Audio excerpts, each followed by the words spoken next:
সরকার নির্ধারিত মন প্রতি ধানের দাম ১৪০০ টাকা হলেও এ তথ্য জানেন না সুনামগঞ্জ হাওর অঞ্চলের কৃষকেরা। ধান বিক্রি করছেন অর্ধেক দামে, যে সুযোগ নিচ্ছেন মধ্যস্বত্বভোগীরা। তবে জেলা খাদ্য নিয়ন্ত্রক বিভাগ বলছে মাইকিং করে জানানো হয়েছে। বুরহানুদ্দিনের পাঠানো তথ্য ও ছবিতে বাকিটা ডেস্ক রিপোর্টে। দুঃখ দুর্দশা যেন কিছুতেই পিছু ছাড়ছে না হাওর অঞ্চলের কৃষকদের। বৈরী আবহাওয়া আর ফসলের ক্ষতিতে যখন কৃষকের চোখে ঘুম নেই, তখন মরার উপর খাড়ার ঘা হয়ে দাঁড়িয়েছে ধানের ন্যায্য মূল্য না পাওয়া।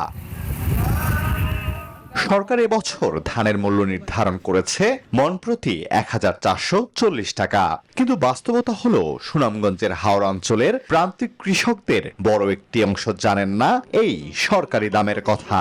আর যারাও জানেন, তাদের দাবি ভেজা দানের অজুহাতে ফিরিয়ে দিচ্ছে গুদাম কর্তৃপক্ষ।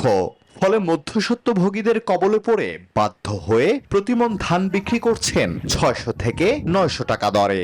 আমরা সরকারি ভাবে আমরা ১৪৪০ টাকা দিয়েছি, আমরা তো জানি না, মানে বিপদ পড়ছে। আরো আমরা ৮০০-৯০০ করে আনছি ধান কাটারাম। সরকারি গুদামত তুলে একবারে ধানে ফুকাইয়া বালাটি মাইয়া দেওয়া লাগে। ১,০০০ টাকা ১২০০ টাকা খামদা ডুজ, ৬০০ টাকা দামের মত সব লস। ৬০০ টাকা ৪০০ টাকা খারাপ হইলে তো আমরা কেন দুর্বলতা হইলে আমরা আর পারি না, কিছু আমরা শেষ। এ অবস্থায় লাভ তো দূরের কথা, উৎপাদন খরচ উঠাতেই হিমশিম খাচ্ছেন কৃষক। চান স্থানীয় প্রশাসনের হস্তক্ষেপ। আমরা লোক দেওয়া সরকারি ভাবে ধান কেনাই এবং আমরা ১৪৪০ টাকা আমরা যাতে পাই।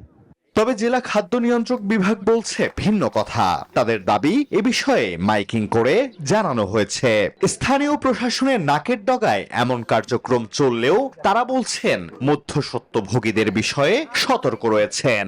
খাদ্য বিভাগের যারা লোক আছে তারা আন্তরিকভাবে চেষ্টা করতেছেন যে কৃষকরা যেন তাদের ন্যায্য মূল্য সরকারিভাবে পায়।